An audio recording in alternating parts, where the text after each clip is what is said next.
Hai semuanya, selamat datang di podcast kami. Sebelum kita mulai, alangkah baiknya kita kenalan dulu yuk.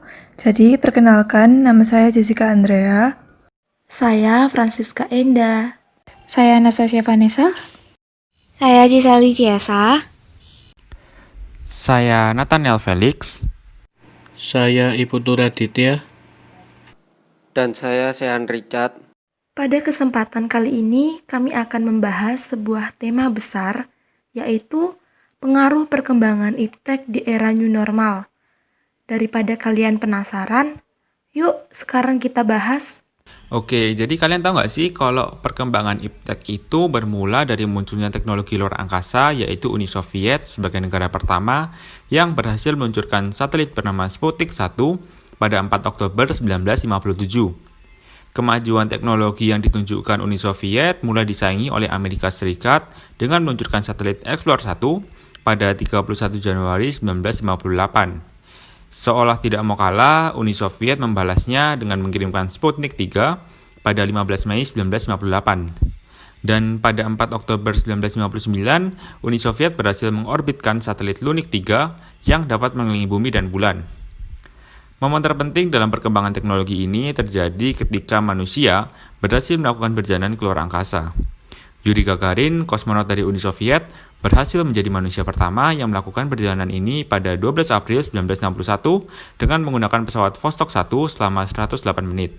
Disusul dengan John Glenn, manusia pertama yang mengorbit bumi pada tanggal 20 Februari 1962 dengan pesawat Friendship 7 milik Amerika Serikat. Dan Neil Armstrong sebagai manusia pertama yang mendarat di bulan pada tanggal 20 Juli 1969 dengan Apollo 11 milik Amerika Serikat. Berakhirnya Perang Dingin ini membuka sebuah lembaran baru dalam perkembangan teknologi luar angkasa. Sama halnya seperti perkembangan teknologi luar angkasa, perkembangan persenjataan, kemudian transportasi, dan berbagai teknologi lainnya juga bermula sejak awal Perang Dunia dan juga Perang Dingin, serta pada masa revolusi industri. Nah, di era new normal sekarang ini banyak sekali perubahan-perubahan kecil yang terjadi di masyarakat. Contohnya yang pertama adalah cara kita berkomunikasi. Dengan berkembangnya teknologi dan adanya pandemik ini, mulai memaksakan kita untuk bertemu melalui online, seperti pembelajaran daring dan juga work from home. Adapun perubahan yang kedua yaitu adalah cara kita berpakaian. Zaman sekarang masyarakat cenderung memakai pakaian yang lebih tertutup karena minimalisir terkenanya virus. Dengan adanya perubahan-perubahan ini dapat mendukung berbagai perubahan sosial, seperti perubahan evolusi, perubahan revolusi, dan juga perubahan sosial, baik perubahan yang berpengaruh ataupun tidak berpengaruh. Dan selain itu juga adanya faktor-faktor pendorong perubahan sosial, yaitu seperti kontak dengan kebudayaan masyarakat lain, atau biasa kita sebut dengan difusi, dan juga membuat sistem pendidikan yang maju. The COVID-19 pandemic changed the world community. In order to prevent the spread of the widespread coronavirus outbreak, people are urged to even be forced to stay at home. In the short term, the initiation of work from home and children learning from home put pressure on people globally to become accustomed to IT equipment and internet connections. It is also proven that many applications have increased the number of downloads to facilitate meetings. Moreover, technology also helps to monitor health conditions. As predicted, disasters are related to economic hardships that cause an increase in cybercrime. People who are not familiar with technology are also vulnerable targets. But if we are wise using the technology, we will minimize the existence of cybercrime. But it doesn't always mean bad. New normal can be an opportunity for those who want to open jobs using the increasingly developing technology. Oke, sekarang saya akan membahas mengenai pekerjaan yang sesuai dengan new normal. Tidak bisa dipungkiri bahwa zaman sekarang cari kerja memang tidaklah mudah, mengingat sudah banyak perusahaan yang sudah tidak membutuhkan ijazah. Namun, kita tidak boleh menyerah dengan keadaan tersebut. Justru kita harus terpacu untuk membuka lapangan pekerjaan yang baru untuk membangkitkan perekonomian masyarakat setempat. Tapi harus diingat ya, pekerjaan tersebut harus halal dan sesuai dengan ajaran Kristus atau Gereja Katolik. Karena jika tidak sesuai dengan ajaran Kristus, maka kita tidak akan diberkati olehnya.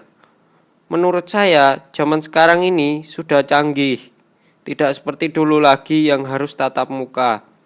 Saat ini sudah banyak orang yang mengandalkan teknologi, seperti HP dan laptop, untuk bekerja dan belajar. Pekerjaan tersebut bisa jadi mudah dan bisa diawasi dengan baik. Banyak macamnya, mulai dari mentor online dalam bentuk webinar, endorse, paid promote, reseller, dan juga agen dropshipper. Pekerjaan tersebut jika dilakukan dengan sungguh-sungguh, maka akan berdampak positif bagi kita semua. Tentunya kita semua ingin sukses di kemudian hari. Sampai jumpa. Di dalam industri makanan pada saat ini, orang-orang melakukan pemasaran produk mereka melalui media online. Banyak jenis makanan yang dijual melalui media online.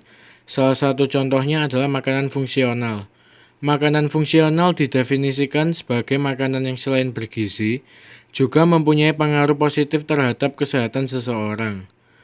Karena di dalam makanan tersebut terkandung komponen atau zat-zat tertentu yang mempunyai aktivitas fisiologis yang sangat baik untuk kesehatan tubuh.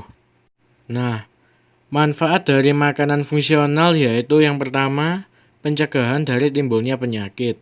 Yang kedua, meningkatnya daya tahan tubuh. Yang ketiga, regulasi kondisi ritme fisik tubuh. Yang keempat, memperlambat proses penuaan. Dan yang kelima, menyehatkan kembali atau recovery. Contoh makanan fungsional yaitu seperti tempe, buah-buahan, kacang, sereal, yogurt, dan masih banyak lagi. Nah, selain makanan fungsional, terdapat juga makanan khas daerah yang sudah dimodifikasi. Sebagai seorang wirausahawan, pemula sangat dianjurkan untuk lebih kreatif dan inovatif dengan wirausaha yang dijalankannya. Artinya, selalu melakukan diversifikasi produk atau pengembangan produk agar memiliki varian lebih dan mempunyai kelebihan dibanding pesaingnya.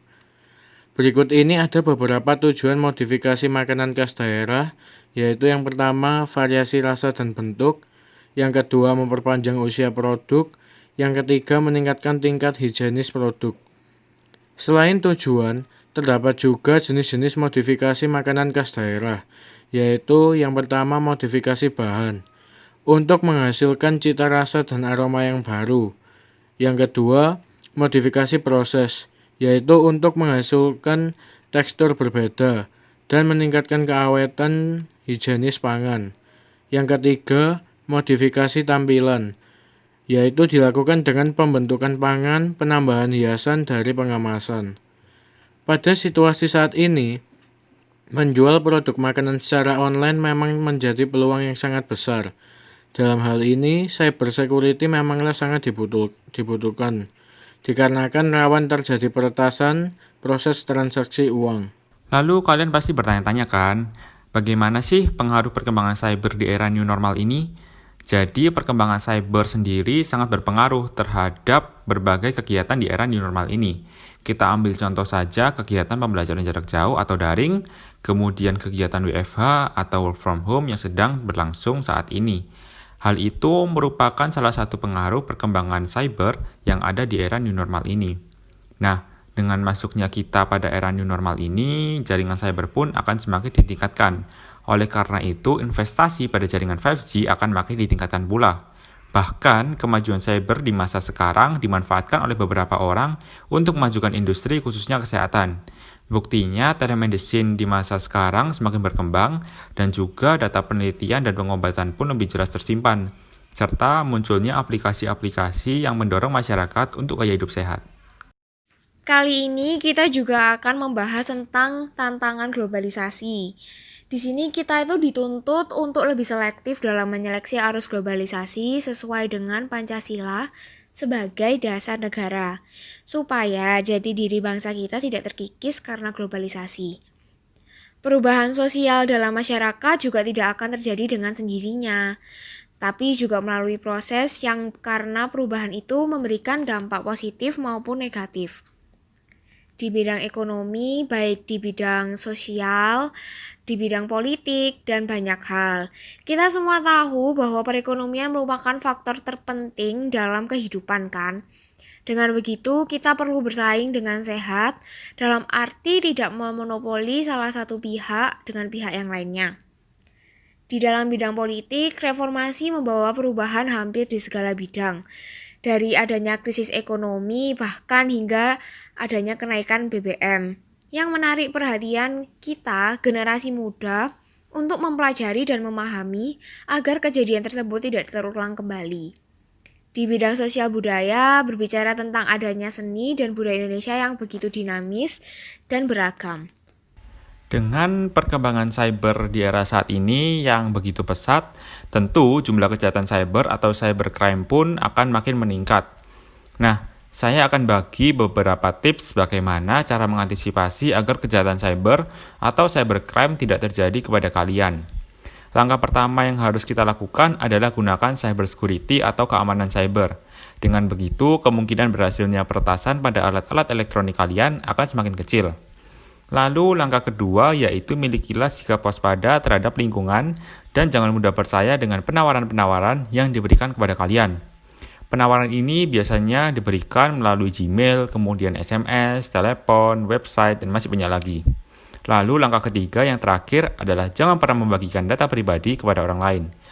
Kita sebagai negara kesatuan harus mengambil bagian dan ikut berpartisipasi aktif dalam membangun bangsa dan negara seperti yang dikehendaki Tuhan, terutama pada masa era new normal saat ini, yang sesuai dengan perkembangan iptek yang semakin maju. Tentu saja, kita dapat ikut berpartisipasi aktif hal tersebut dengan cara ikut serta aktif dalam kegiatan yang bertujuan untuk membangun negara, melihat hak, kewajiban, dan tanggung jawab seluruh pihak. Gereja menggerakkan interaksi dan partisipasi masyarakat luar dalam membangun negara yang lebih maju, adil, dan sejahtera. Kemudian, kegiatan yang menghasilkan sesuatu yang baru dan orisinal, mencari solusi yang paling sesuai dengan masalah, walaupun terkadang bukan yang paling benar.